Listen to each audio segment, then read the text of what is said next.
Welcome back, everyone. We're still live here from beautiful Vancouver, BC. Cloud9 have chosen red side and also subbed in Impact. So seems like they're chopping and changing every time, but one win on the board, Impact coming back in, feeling fresh. You have to think Cloud9 looking to force this fourth game. And I mean, one thing it does tell you is they still have confidence in their plan going into the series. You know, they're not just kind of pivoting because Ray had a good game. If they wanted Impact in on red side, they're going to put him in. Yeah, they have commitment to using a six-man roster is what we're seeing right here. And if trying to figure out why they would use Impact on red side, I feel like in a lot of these drafts, the top laner is kind of the first pick in the second phase of the draft phase. So many people, as we see C9 and TSM return to phase, so many people have been putting the jungle and support as their first two red side picks, and then generally kind of just locking in either an AD carry or a power pick mid laner right away. And that gives you an opportunity to throw extra bans in the second phase, get that first pick instead of a counter pick, which can be good for some of the tanks in the game, like Shen and Nautilus right now, which is what we're going to see Impact play. Yep, definitely curious to see how that fans out. Last time Impact was in, Haunter ate like 5 bans, I think, from the top lane total between the two teams, and most of them were on the TSM side. So Haunter still won lane. Yeah. Pretty heavily. Got a solo kill. So, you know, Impact has to step it up. And then in the last game, gets his Camille. Only had 2 losses. Going to have to add a third one to the tally, unfortunately for him. Not his brightest game, surely. And that's kind of one of the few times I've seen Haunter misstep in recent weeks. Yeah, and he had a few big mistakes in the laning phase right there. When Fizz had his passive primed up and just shot him with the fish, that was one of the big turning points in the game, really. Haunter, later in the game, was able to get going. But even down the stretch, TSM fighting without his Guardian Angel cooldown, some big macro missteps as well. Yeah, they definitely didn't look like the same level of dominance that they had in Game 1 and Game 2. C9 still, you know, they were close to losing that game. It was definitely a matter of inches. There was a fight inside C9's base where Sneaky was about a centimeter away from getting hit by Lee Sin Q, and that would have ended the game. So it's not like this was some dominant Game 3 performance from C9. They did have a much better showing, but they scraped by just barely, and they have to put up 2 more wins. Yeah, and it gives them a little bit of hope, because if you look at this series as a whole, it's still been very dominant from TSM. The 26-minute win, the 22-minute win, which is the fastest win we've ever had in an NALCS final, and then nearly a 47-minute win for TSM, but they kind of lost it down the stretch. So still very much in TSM's favor, and the question will be if they take that loss too hard, if they really wanted to sweep or something, but they have a lot of wiggle room to still play with, whereas C9 has none. Yeah, got a game to give, which at least feels, I mean, not great, but it's better than going to that Game 5 and having it all on that one game. And this isn't a TSM team that was perfect all year long and then finally got a loss, and oh God, can they deal with it? I mean, they lost a lot of games throughout the course of the season. They're famous for losing Game 1 of almost every best of 3, and I don't think that they should be too shaken by it. You know, it's not the first rodeo for most of the TSM guys. They're all here again from last year, and Turtle has played so many of these finals. And I think that's actually a really good thing to point out when you look at TSM and how experienced their team is. It kind of showed in those first 2 games. They're like, okay, we're ahead. We know how to snowball from here. And even in that last game, with the exception of that final play around the Baron, they were still playing the same old TSM. You could tell that they weren't really rattled. Even Biofrost, who kind of went through nerves in Toronto last summer, has been looking very good this series. Yeah, and TSM seemed like they came into this series looking to prove something, right? Haunter's made the statements he's going to beat Ray on carries and Impact on tanks. He did that early on. Biofrost and Wild Turtle have been looked at as almost the weak spot of TSM all season, and they were winning those lanes in games 1 and 2, and Bjergsen just wants to solidify himself as the mid laner once again in the North American LCS, and they were answering all those questions. So they're still up 2-1 in the series, and they want to continue to do that. And again, going to have to look at Cloud9 here and look to the big voices on the team. Look at Smoothie, look at Impact. Contracts definitely had an important game for him as far as momentum. Look, pretty defeated, honestly, after Game 2, and certainly played very differently on the Graves versus his first game in Lee Sin. But you have to look at someone also like Sneaky, just the experience he has, but how reliable he felt in that game. On a combo pick for him in Ezreal, team fights just were going very straightforward, and Sneaky knows exactly what to do in those situations. And when your veteran players step up to help your inexperienced players, that's the kind of thing you need to get yourself back into a game. Yeah, it's very true. And honestly, even in the second game, Sneaky was doing fine on Ashe. It was just that everything was crumbling around them. He had picked up a couple kills. He was doing fine in farm. So he is a very solid player, and he has been so consistent for C9 over the years. It's a guy that you can always look to for strength and also for innovation. He's one of the first players to always pick up new champions. And we did see him play Kog'Maw earlier in the season. I'm not sure if we'll see it busted out at all, but there is a chance. It depends on the prioritization of the shielding champions in this draft phase. Ivern snuck into the ban phase when Cloud9 was on blue side last game. We'll see if they end up doing it again, because red side has more difficulties in the early ban phase trying to worry about that first pick. Interesting that Fizz gets taken off the table, even though it's Impact in here. So that to me does say that they are looking at this more of a Jensen pick. Yeah. I think the Fizz can be a good counter into a Syndra, which is something TSM loves picking on blue side. But I also do think the TSM will respect the fact that Impact can play carries. We have this oversimplified sword versus shield analogies, but Impact has been playing competitively in pro for 5 years and has played many carries himself. And in his best games, when he was, starting with the top dive meme, it was Gnar, it was Gangplank, it was champions like this that are not pure tanks. All right, 6 bans done though. Fizz going to be added with LeBlanc and Rengar as TSM's 3 bans here. Cloud9 with Camille, Cannon, and Rumble. So again, lots of top lane focus here from both sides. First pick Lulu there for TSM. That trend will hold. Well, Ivern available. We'll see if C9 wants to go for this. Last time we saw this draft play out, they went for, I believe, Ashe and Graves. They could look back to that. Karma is going to be pretty important here too, but they may feel like they could pick that up as their last pick of the first round. Exactly. Karma can still be picked. They're not expecting a Bjergsen, Lulu, or Karma because those have been picked together by SKT over in the LCK finals. The utility of the Hawk shot early pushes C9 away from doing the support jungle lock-in right away because that power pick AD is still on the board, and they are pretty confident with what they did in the Game 2 draft. Looks like they're going to do it again. Sticking to the plan by the looks of things. Ashe already selected. We'll see if Cloud9 do want to lock in these Graves again. And if they do go this way, locking in the Graves, you can very rightly expect Karma to come through, more top lane focus in the bans. That is their game plan. If they're willing to stick through it, they obviously think it was an error in play, not in preparation. Still have that confidence. And TSM kind of thinking, you know what, we did pretty well in that game. Maybe we just take the same draft we also got in, I believe, Game 2. It was Rengar, though. Sorry, you're right. They did grab. It doesn't mean that they're not going to lock that in, as Fem does like to hover the lead regardless. I think that those champions can work pretty similarly, but now Ivern coming through. Yeah, this was interesting because I wasn't sure if they were going to pull the trigger on Ivern against Graves, since Graves is such a power farmer and can have some kill pressure when invading Ivern in the early game or even at level 6 because he just demolishes Daisy in duels. So TSM, going back to kind of what worked for him, this is putting a lot of faith in Wild Turtle here because they can put him on any type of carry and give him a ton of support. Ooh, now with Orianna on top of it. Huge pickup there. One interesting thing about this from TSM is it almost makes you, as Cloud9, feel like you have to ban out some of the hyper carries. Even if TSM has no intention of picking something like Kog'Maw or Twitch, you have to give the respect over to that, and that could open up Hauntzer to grab something that he would like to get. Yeah, whether you're playing a top lane carry or a top lane tank, having 3 shielding champions like this can supercharge you. Cloud9 does pick Syndra because it is slightly advantaged in the Orianna matchup and wants to evade that second phase of bans, but TSM is showing a lot in their hand here. Yeah, I almost feel like you have to ban the Kog'Maw at this point. I just think that Kog'Maw, Lulu, Ivern, Orianna, that combo is so ridiculously strong.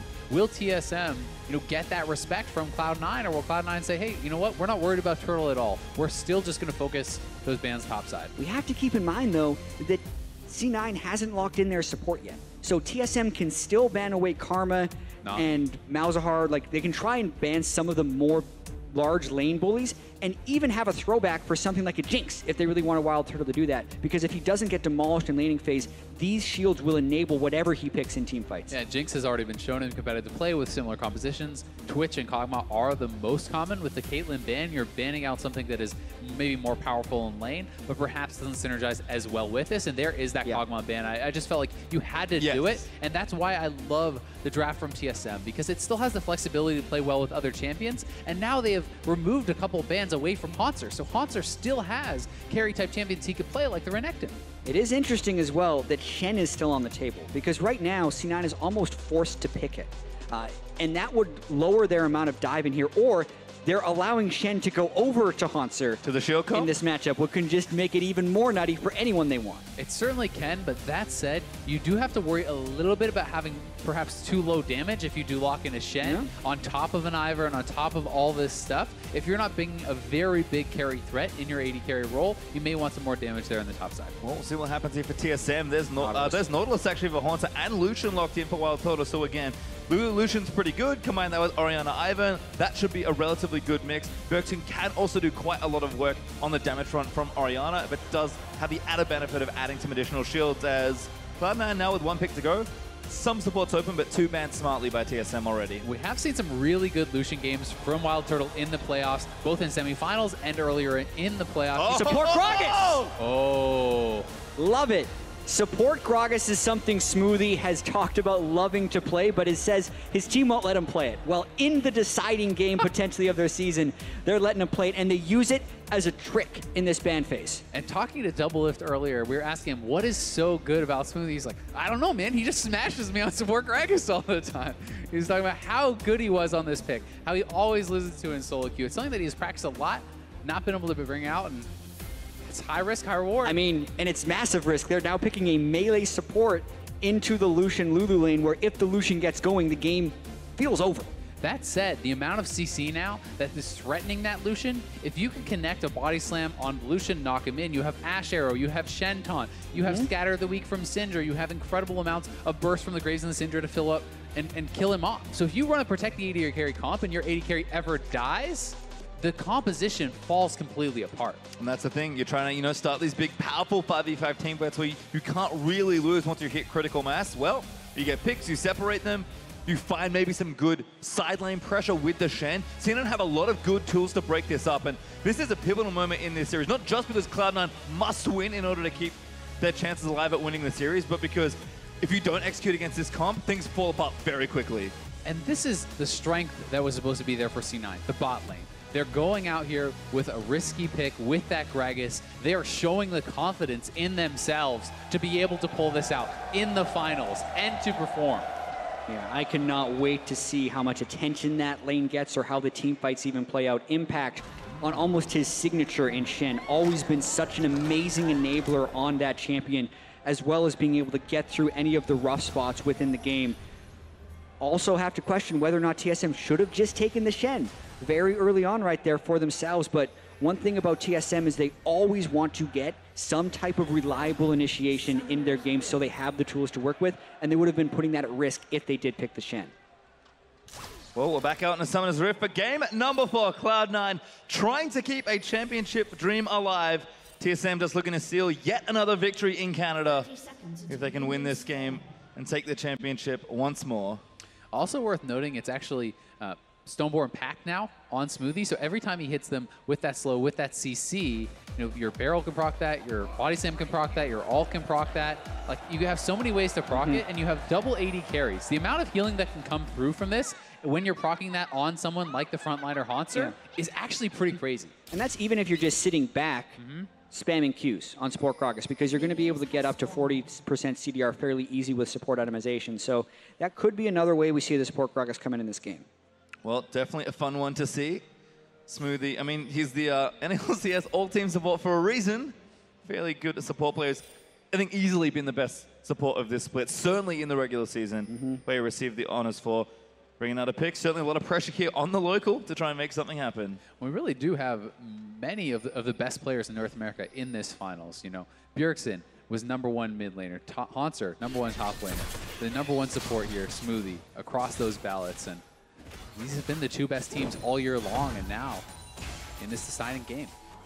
You got a rookie of the split, the coach of the split. Yeah, teams are pretty stacked as it turns out, but we'll start things off here in the bottom lane. 2v2 has gone pretty well for Turtle and Biofrost in the series, but Sneaky and Smoothie already getting an aggressive push happening. Turtle and Biofrost trying to force him off. Smoothie just face tanking, threatening, taking a lot of damage for himself there, but will be pretty healthy with Gragas and his passive. Yeah, Gragas has a large amount of sustain. He also has the biscuits in his inventory and the healing from Targon. So just trying to not get level 2'd on. It's probably going to happen, though, as TSM has the push advantage.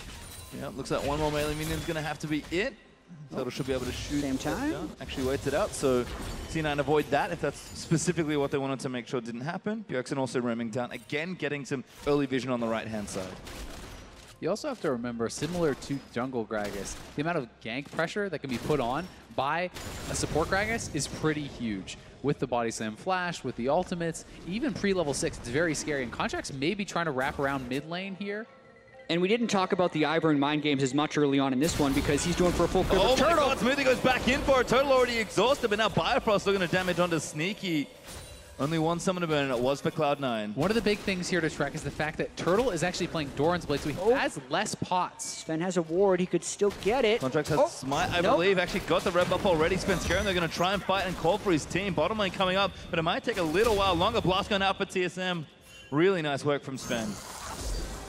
So I think that Sven Skaren was able to secure that. He'd already channeled on the camp. Okay. Interesting. And Of course, you can just click on it. That's pretty good. Or he could have smoted.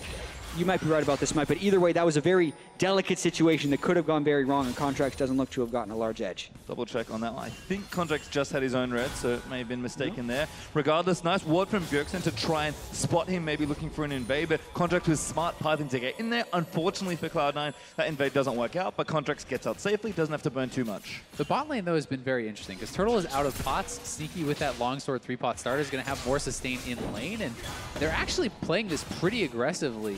And you're seeing Smoothie be very annoying with those barrels, constantly tossing out the barrels, catching Turtle on that even though he used his dash.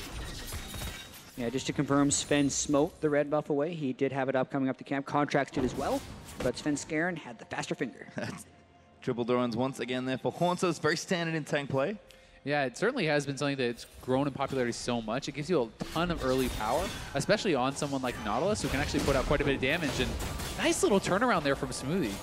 And it's kind of the frustrating thing on Lucian. Every time we try and do something, Gragas is like, nope, I'll body slam you. Yeah, we also have to remember how risky that is when he body slams in for these trades, because if an Ivern is there behind him, Contract was in the top of the map, Smoothie probably would have died if he would have been there. So he needs to trust that vision control they have in the river to make plays like that.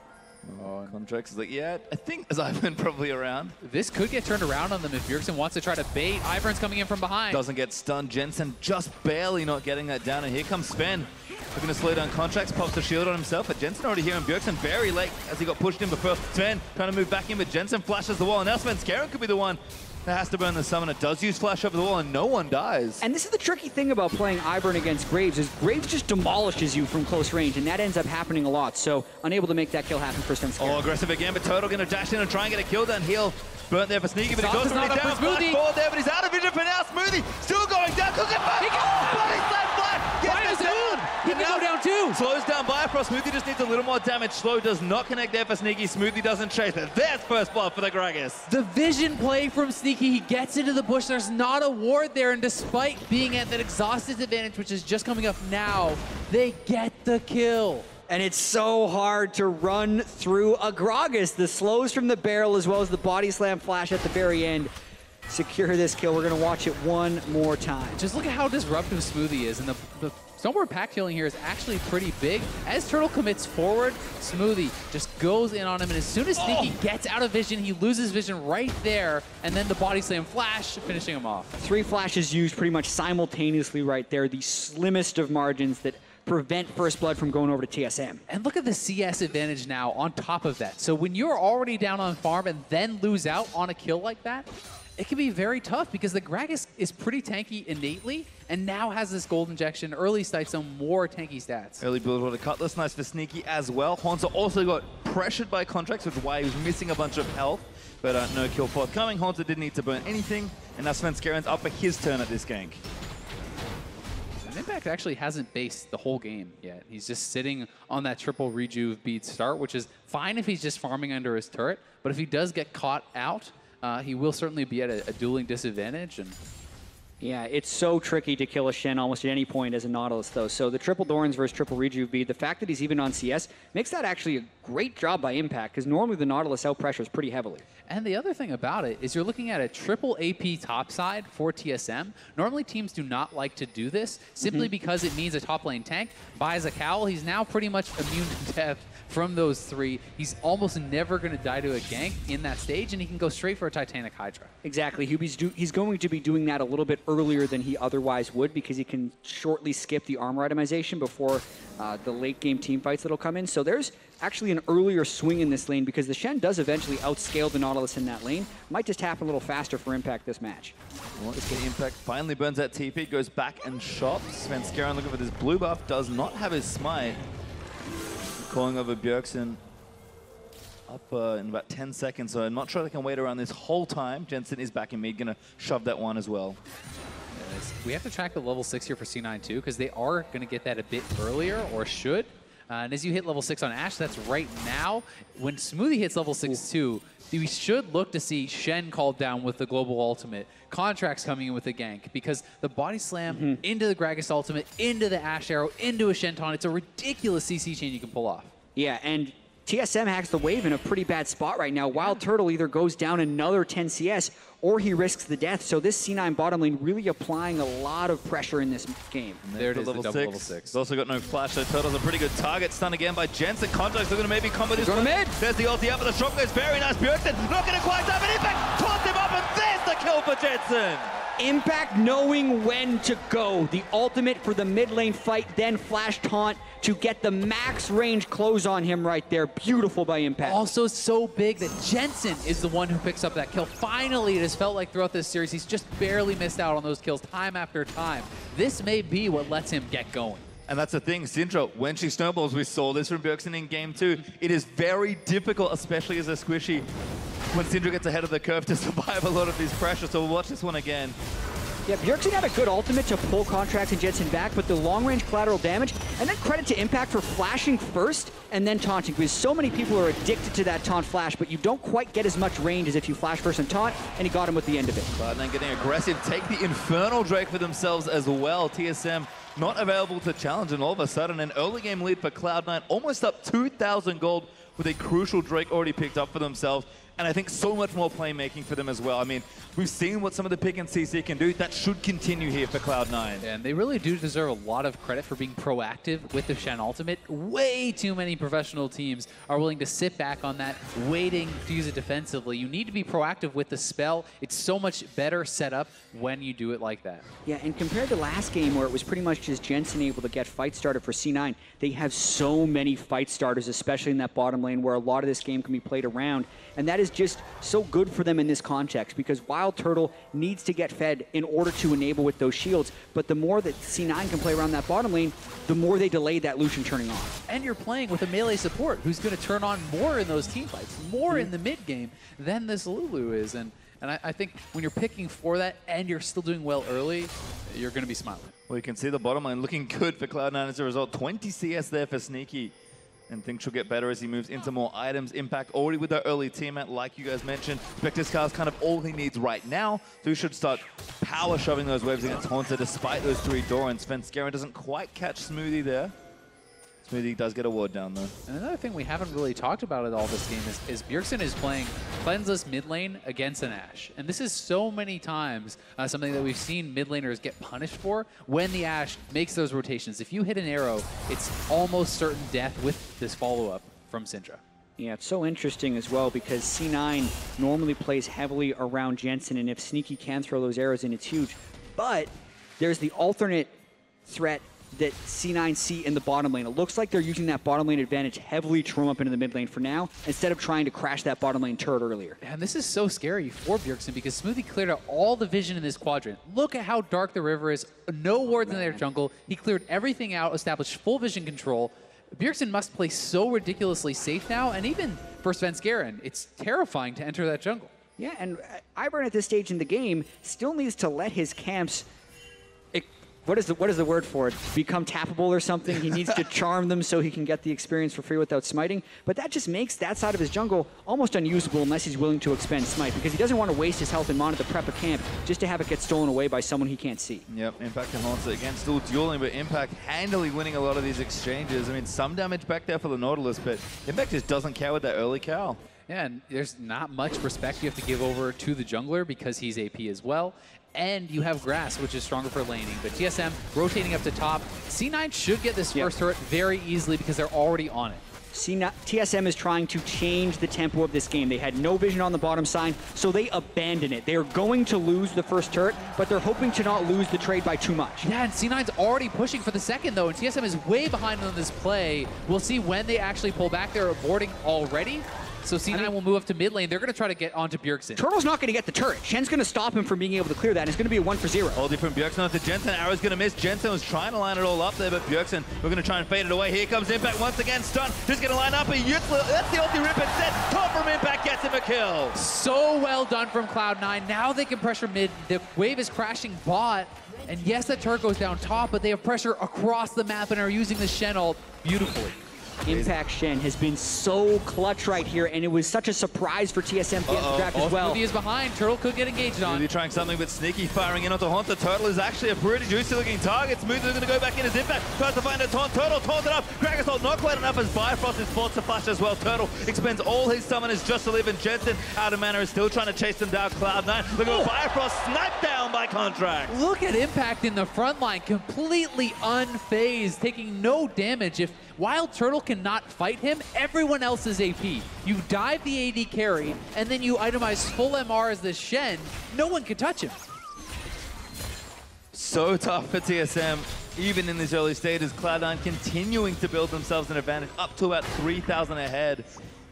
And they just play this fight wonderfully. Impact again, frontlining so well. Yeah, Bjergsen is already dead, so TSM is up in the river where they have no business being, and it's full-on retreat. Pretty much everyone on TSM has to expend flashes defensively. Biofrost still gets pushed in, but you see the defensive flashes coming through. That was a full channel culling, so while Turtle was trying to fight Impact, he's just so far behind that the MR stacking Shen laughs it off. Exactly. You know, if Turtle is not doing a lot of damage in these fights, no one else can touch him. So he needs to have success. He needs to be strong. And with this powerful diving lineup, anytime Turtle gets body slam flashed or taunted by Impact, the rest of the fight will be spent running. It's just getting worse for TSM's bot laner as well. Ninja Tabi very efficient given Impact's job in this game, and that Spirit Visage is not far off either. Short Turtle does have his Blade of the Ruin King. Like, eventually Lucian, with the comp, getting some more items, should be able to do something, but it's going to be a long time, it feels like, until Impact just doesn't do anything but shrug off the damage. Really feels like that. C9, now 3,000 gold up at 15 minutes. Just track the 15-minute gold leads throughout this series, and it's like two entirely different teams. C9 in games 1 and 2 versus C9 in games 3 and 4. And impressively for me, they're doing it again, continuing that swap. You'd think. Here comes the arrow. Does not hit Bjergsen this time. Jensen lands a stun as a result, though. I mean, Bjergsen, like you mentioned, without cleanse, just has to play so safe. Sure, Barry's good in an all-in, but if you're CC'd, it's not going to matter because you won't get a chance to use it. Yeah, and because he's up against a Syndra, you can see Bjergsen is gone with the Mercury treads, so he doesn't have the same one-shot mid-game power spike potential that a lot of the Oriannas do when they can go Sorcerer Shoes and Morel and Omicron. I just think this whole game plan from C9 has been so intelligent. They're Impact should be able to walk out. Impact cares too much. We'll see just how much. There's Daisy out as well. They're going to commit quite a bit here. Daisy looking for the knockup, needs one more auto. Impact runs out of the way. Now Bjergsen's coming up to join the party. And how quickly can C9 come and assist this? Daisy trying to tank the turret, but the turret is barely taking damage, and Jensen's all the way in the flank considering joining. And Impact just taunts Wild Turtle, buys time for his team to get here. Jensen on a very long flank path does back away from it, but that turret stays safe, and Cloud9 got a Drake out of it. Yeah, it wasn't even close. And this control around bot side has gotten them the Drakes, has gotten them pressure on mid lane, has gotten them jungle control. Everything is being threatened from this bot side and the vision control around it. With the Ashe and the Gragas, so much pick potential, and I've just loved the game plan and the execution from C9. Yeah, because if you're in TSM shoes right here, you know your general plan. You are pretty much a protect the carry team composition, but you have good team fighting because of the Nautilus and Orianna. But when your bottom lane falls behind and your mid laner goes defensive, it becomes almost everything about protecting the very weak carry, which leaves you so few options, at least for the earlier mid game. And at this point, it's all about stopping the bleeding for TSM because they are so weak right now. Plus, teams like this have so much less playmaking ability. It's not like Svenskeren is on Lee Sin and behind, but you kick someone in. The playmaking from Ivern is essentially hitting a root caller. That's about as good as it gets. And it's not the same level of high impact plays that you can pull off. Yeah, and if we make it super simple, it's about offense. You can play offense or you can play defense. We know that TSM was great at playing offense in the first few games, and C9 wasn't that great defensively. Here, TSM needs to play defense because C9 is in a great position to take an offense. Well, they're going to keep playing aggro with their macro, looking to take down this outer turret here. Not sure they've got enough to defend, but now Jensen roaming down should be enough. No, not feeling safe there. No wave to kind of assist him either. Might just look for a snipe, but is already backed away from the situation. Trade those, Cloud9 will be taking a turret, but TSM are ahead on this play. And as far as defense goes, this is smart for TSM. If you're weak now, spread out on the map, trade turrets. Anytime you're making a trade from behind, you are in the advantage, essentially. Oh, Bjergsen almost getting all in, steps forward. Oh! Snipes him all the way from the turret, I think. And now Flash Hooker haunts up. Jensen dodges that one. He's done that all day long. Oh, the taunt from Jensen. He's getting his swagger back. You can feel his confidence. And Jensen is a momentum-based player. When he's grooving, he is a tremendous mid laner. He really wants redemption for last year, where he could not come out on top on stage. And even from games 1 and 2, where it looked like he was becoming a little bit tilted, but C9 looked to be bouncing back. I mean, you know how badly he wants to prove himself as the best mid laner in North America. And this is the first game in this series where he has really been the one dominating in lane. And Syndra is the champion that as she starts snowballing, it generally gets worse for her, especially Mr. Wild Turtle. Yeah, Bjergsen has gone defensive, has the Mercury Treads, gets the redemption heal, but Contracts is here, boom, with the collateral damage. And that was almost a no escape from Bjergsen. If he didn't step forward, he dies to the Syndra Q. If he steps back, then he dies to that Contracts ultimate, and Jensen styling on him. And this shouldn't understate the help he's been getting from his team, the Ashe arrows that are being shot there. The kills all came when he was getting ulted by Impact and making aggressive plays on a Bjergsen, but when C9 play around Jensen, it just empowers him so much. Certainly does, and Cloud9 still up a pretty healthy amount of gold. Next Drake will be an Infernal, so they've been playing so well to this bottom side that it does feel like Cloud9 have a monopoly on the Drake right now. Double Infernal Cloud is pretty good for what Cloud9 are trying to do. Yeah, and that second Infernal would be really big. Even just to deny it from your opponents is always very, very powerful. And especially for someone like Syndra, who is a combo-based champion, if you can take them down from 100 to 0, you're massively stronger than if you do, say, 90%. And that Infernal can help you push you over the edge, especially when you get a second. Contracts though stealing away a Grom. Does feel like Spence Garen has had a tough time taking his jungle. Kind of one of the advantages that Graves was able to get in this game. And again, Contracts has really risen as far as these players going. Impact does have ultimate, and I wouldn't be surprised if Contracts flanks with it. Sneaky looking for the arrow. Get Bjergsen. It's a huge pick now. Smoothie helps them back in. Bjergsen flashes out of the way, but ulti from Jensen's almost enough to kill him. Hornstuff now running out of the way. Sneaky gets knocked up by Daisy, but C9 able to pick that one up now. Hornstuff trapped without a team. Doesn't have a flash. I don't think he can go anywhere as Bifrost is going to try and shield him up. TSM barely retreat there. Shielding tanks, very effective. Shockwave actually at the end. Not bad. No stun, no impact. Trying to find Bjergsen. Doesn't land the taunt, but Bjergsen out of mana. Wild Turtle, though, still firing shots. Yeah, and that was the flash taunt from Impact. Did not connect there. Almost certainly would have been a kill, but really close fight. Both sides do back off. I think some missed opportunity there from Cloud9 because they initiated with the Ashe arrow, but then Impact really delayed his stand united. I really thought he would flank and just secure the kills on a TSM, but he comes into the fight late, and then the shielding kind of kicked in even at this stage to allow TSM to walk away without a death. Was a great initial arrow here from Sneaky, but they don't fully follow it up. As you said, Impact a little bit later on the join here, not quite there to finish it off. Even one more hit would have been Bjergsen's death. Yeah, Contracts is a fed Graves. I would love to see him quick drawing into the team to deliver the Shen, but instead he played back. So the timing as well as Contracts' position could have been better. And then down the stretch, it didn't look like Haunter could go many places, but he still got enough shields to make the retreat. And then the flash taunt just shortchanged there by Impact. You can kind of see, I mean, Bjergsen is building up some better items. That Haunting Guys and Morellonomicon both up, but not going Sork Shoes might have cost him a kill there as well in that situation with the Shockwave, or at least could have been a little bit more aggressive for TSM. But also saves his life when he gets hit by the Ashe arrow at the start of the fight. So definitely you can see the need for those Mercury Treads. And again, TSM just continuing to play a little bit far behind. That seems to be the trend in this game. Turtle gets stunned by Syndra. Damage there, but shields are good from TSM. Able to protect their carry. C9 don't overcommit in that situation. Ulti from Smoothie. Looking for someone. They're going to have to spend maybe arrow onto Biofrost instead. Lulu, no ultimate. Barely used it. Sorry, did have it, but Contracts couldn't complete the combo. But pushing them back, it's the Infernal Dragon that is the big prize here. If they have to base, C9 should have priority on it, and they're already starting it up. Sneaky and Contracts are on this. TSM cannot contest it. That second Infernal over to C9, big advantage to that. Yeah, makes their burst so much more impressive because it's really about hitting critical mass against these shielding comps. If you can kill the shields, you just look so hilariously far ahead, but if you do not have the burst damage to take it down, they will run you over. The double Infernal is huge. Sneaky. I don't know what he was doing there, but Jensen combos him. He's got assistance once again, and C9 might even get the mid-outer turret as a result here. Huge opening up of the map. Bjergsen is just never safe from this bot side. Full vision control for the last 20 minutes for C9 on this Dragon side, and they're playing around it spectacularly. At some point, it just feels like, you know, Bjergsen, there's not a whole lot else he can do playing up here, and Jensen just like, okay, I'll stun you. Yep, there's no cleanse, as we mentioned, lands all the skill shots, and Sneaky with the W gets the kill right at the end, so the only contribution to that kill that he gives.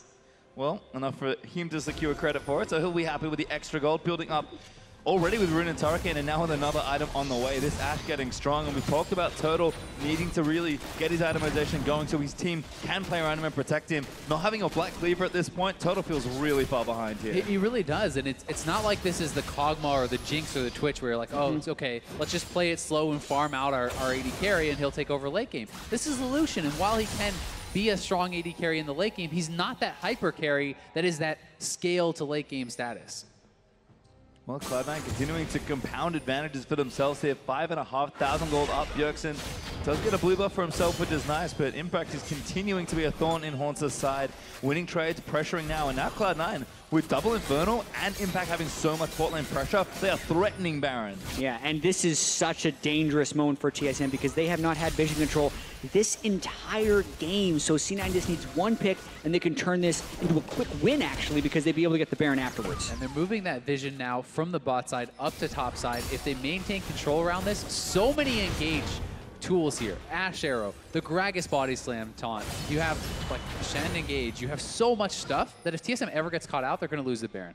I mean, now they're going to it because the rest of TSM tried to kill Impact. Yeah, with Hauntz's aggression, he could almost just guess, Impact could, that there was more people on the way, which is why C9 is starting Baron here. I think it's gone. They're going to be too late. Turtle's in mid lane. He's Bifrost maybe looking for a steal. Spenskaren needs to get in there and try and smite it, but it's far too late. Shockwave finds only contracts, and now Bifrost's going to get stunned through. Jensen steals Daisy and throws him back at TSM.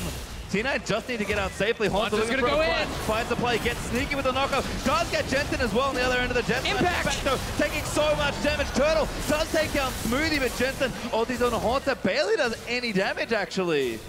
Yeah, and C9 need to just retreat. They lost the kill, but they don't want to turn on the fight. They need to keep their Baron buff alive. So a good counter engage there from Hauntzr to pick up one kill, but still the play goes heavily to C9. Exactly, a smart call right there, almost intuiting that so many people on TSM are on the bottom side to rush the Baron. They did burn a lot in the initial disengage to prevent the steal, which is why their team fight wasn't great afterwards, but now they're back from their base to try and defend this turret. They might overextend for this mid turret as well. Hook goes wide from low. They need to be careful. In fact, looking for a pick here while Turtle in the front line. That's a bad story here. Hawkshot now going to reveal the rest of them. Jensen lining up a stun, nails Bjergsen, takes him down through the exhaust. Now Bifrost forced to flash away as Cloud9 still on the chase. Jensen lining it up again. Once Bifrost, shield's going to protect him, but Contract again finds another kill. TSM is trying so hard to kite away from these fights, but they can't quite kite away fast enough. C9 get 2 more kills, and now with the Baron buff, are looking to make a huge push. They're looking like a completely different team. In game 1 and 2, it was always about C9, just not enough, missing the skill shots, and in these games, they have the confidence. Contracts nailing ultimate after ultimate, and Jensen has just been on fire. This base could break. Bjergsen's not up for about 10 more seconds. C9 straight down the middle. And now into this inhibitor, this should go down. TSM crippled after those last few plays. They even have top wave already prepped for this. They can go straight up to that big wave built up, Baron buff it up, look for the tier 2 outer, and then they'll have a huge injection of gold. What a swing. After C9 lost games 1 and 2 in a total of 48 minutes, they turned game 3 around in 47, and now we're looking to have their first decisive win over TSM. If they did that, they would be 1 game away from reverse sweeping TSM. This could turn into a great series. And to almost give Cloud9 saying, hey, we want to put you to a game 5, there's another Infernal Drake coming up. So Cloud9 weren't super powered enough from all their advantages. They can take yet another Drake, and TSM is just going to melt. I mean, across all their major roles, they're essentially a full item up on TSM. It makes it so easy to force these fights. You don't even have to really execute perfectly to be able to win a fight when you're up that much in gold, and you have the double Infernal. Saw that in game 1 with Hauntz's 1v1 versus Ray, so yeah, I can certainly see the precedent being set there. Baron back up. Oh, that's a Baron buff, excuse me, not back up for a while. Definitely not been that long. 45 seconds for C9 to play with here, and this should be enough for at least Impact to take this turret. And look at this. So Hauntzr, no teleport available. Impact has the Stand United. So if Hauntzr comes to answer him, then they give up the Infernal because C9 can instantly have 5 men over there, and it seems like it's almost C9's for sure. Yeah, I think at this point, the Infernal Drake is not contestable for TSM. TSM still just has the Black Cleaver and the Blade of the Ruin King on Wild Turtle. Maybe when he gets his Phantom Dancer, he'll have a little bit more strength in these fights, but C9 have total control of the map.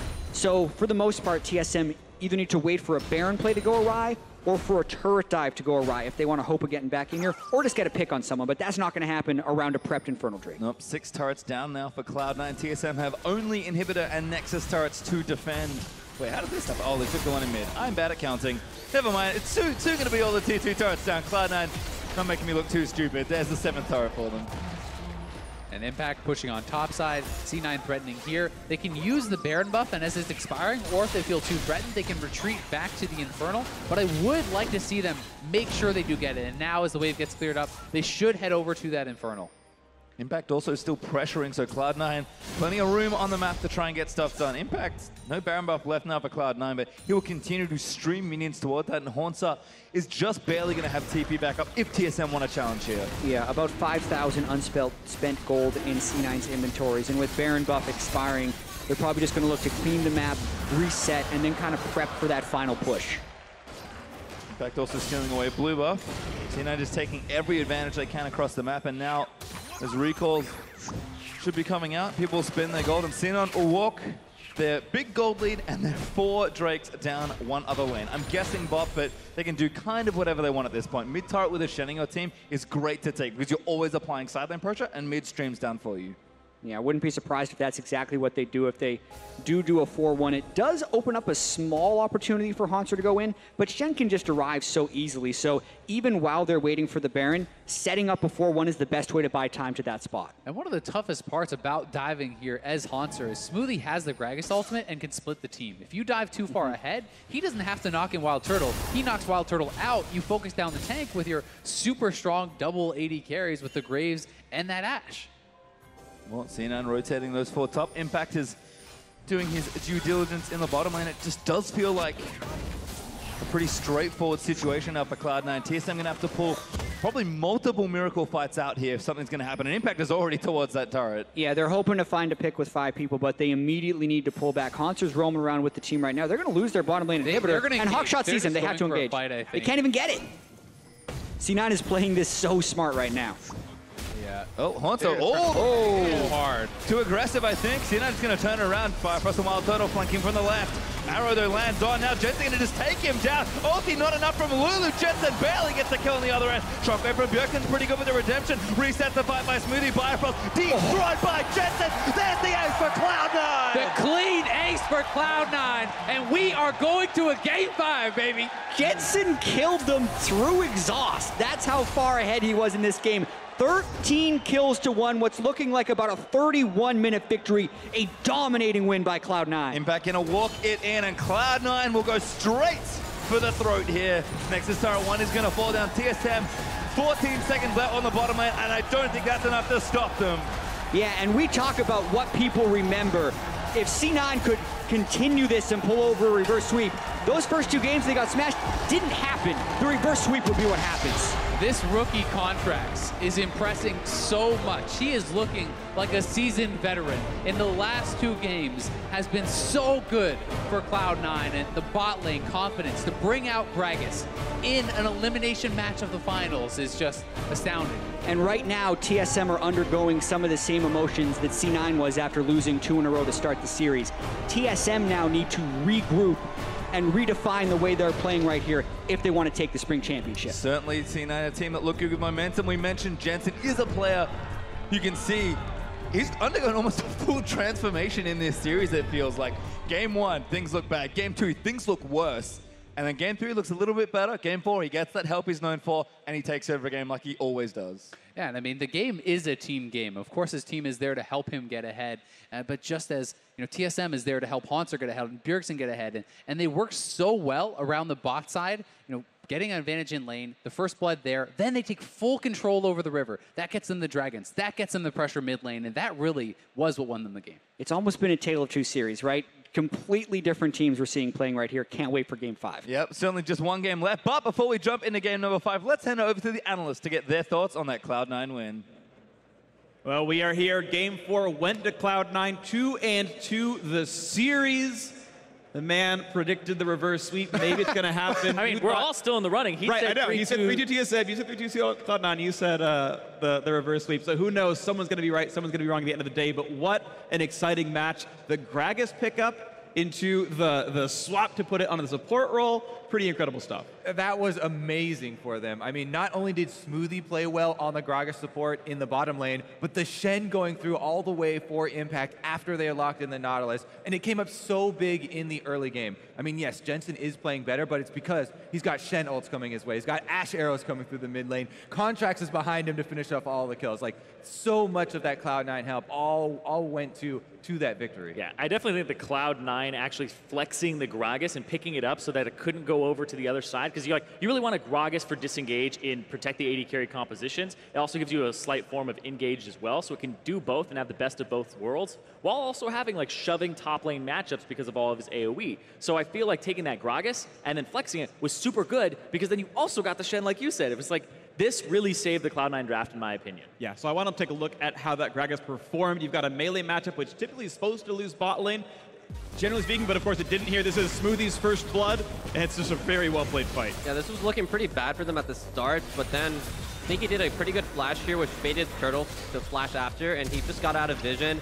And here Smoothie just does Gragas things, smashes into them, and gets the thumbs. It was really good by him. And that's a really interesting fight as well, because there's no exhaust there for Smoothie during the entire time, and he blows the flash there just to guarantee that. So that was really TSM blowing 4 summoner spells for an effective 2/3, in my opinion, which means like that fight could have been even worse for TSM, but they picked it because they knew the exhaust was down. And actually, Smoothie was just barely outside of the model of Lulu there. That would interrupt. I think he flashed first to guarantee. I think it was flash E. To guarantee because you can't body slam on top through of Lulu. Lulu. So many people make that mistake. But yeah, really good stuff from them. Come on, Kobe. It was just yesterday. So many people. I need a few more days, man. Yeah, if you missed it, he screwed one up. Game 3, I think it was. Go watch his Elise the next game. Yeah, go watch Game 4 and 5 Elise. He's back on board here. Don't watch that Gragas game. Just it didn't happen. Forget about it. Well, speaking of Gragas games, though, we do have the one final replay, which the support Smoothie helped secure the Baron off of his own explosive cast, make sure no one's around, and he just makes big plays, keeping the front line held up well. He's also delivering the Shen here, so he's staying up in the front, and then the re-engage here is really big. Like, watch Impact, how he handles this. Haunter flashes over the wall, Impact, then, after getting knocked up, Flash taunts 3 people plus Daisy. That is the big turnaround there. He gets more CC and more mileage out of that than Haunter did of his ultimate. That was beautiful. That Shen taunt right now, I think Impact's just been so good on tanks, like tank tops, like Shen. Those taunts are actually pretty hard to land. He makes it look easy. Yeah, definitely agree there. I'm really curious, actually, if they sub Ray back in for the game number 5 in the high-pressure situation and go for a carry top laner again. I mean, I think it comes down to side selection. We've kind of seen that Ray plays on blue and Impact plays on red, and TSM have side choice. We don't know what it is just yet, but you imagine they can just choose if they want to play Impact or Ray at that point by choosing the side you might consider. One final topic, to bring up is the topic of contracts versus Venskaren in the jungle. It was a matchup that you were excited about, Honori. Give me your thoughts.